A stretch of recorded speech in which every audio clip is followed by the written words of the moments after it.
questions you may have.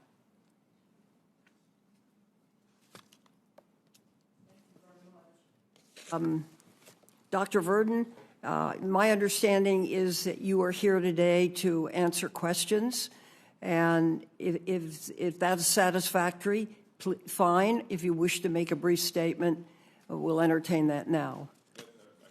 Okay, thank you very much. Let me then begin the questions. Madam Secretary, this budget puts a heavy emphasis on deployment of climate solutions. There's $2.5 billion, or a 45% increase in funding across the department's applied energy programs compared to FY21, and a $400 million request to create a new office of clean energy demonstrations. Could you please explain to us, with as much detail as you can, how these new funding requests will translate into more clean energy development? Sure. Thank you for the question. You know, we know that there are a lot of technologies that are on the shelf and that can be deployed. And so your question about deployment is a key one, as well as demonstration.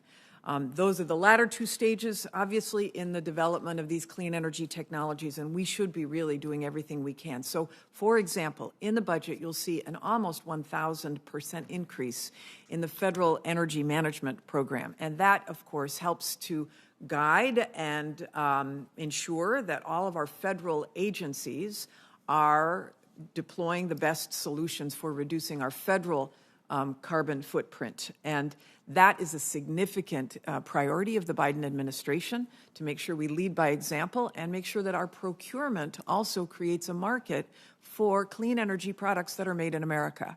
So that's a big example of deployment that we intend to do. Second, we see a significant increase as well in the Weatherization Assistance Program.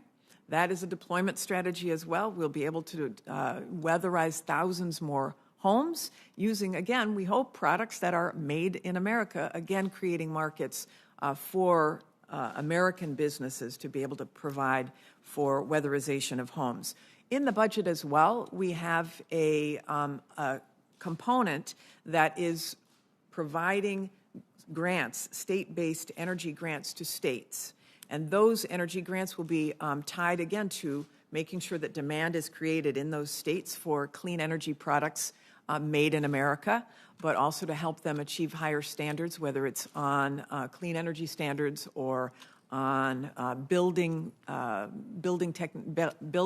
codes, et cetera. So we want to reward the states and localities for taking action, and that's also a deployment component that's in this budget. Bottom line is you'll see this big plus up in all of these lines. We have a whole deployment strategy for each of them. That's just 3 examples. One other quick question, if I may. Congress included $20 million in last year's appropriations for consent-based siting of nuclear waste.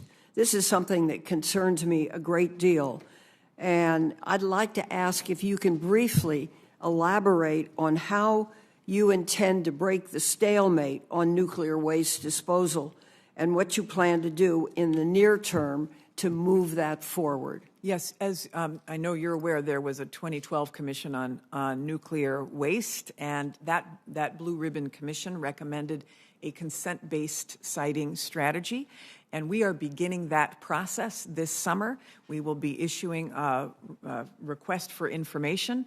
Obviously, the states or localities that are willing, because we want to work with them, who are willing to be able to house this waste, it will... I don't mean to stop you. Yeah. But what I'm asking for is, what is the administration's plan to deal with nuclear waste? That is the plan, is to get another site, not Yucca Mountain, but to get another place that is willing to be the home of nuclear waste. Obviously, it will require some compensation for that local entity to be able to do that. There is some interest out there. We just have to make sure we complete this consent-based siting process, and hopefully near-term rather than long-term. And when will that be developed into a proposal?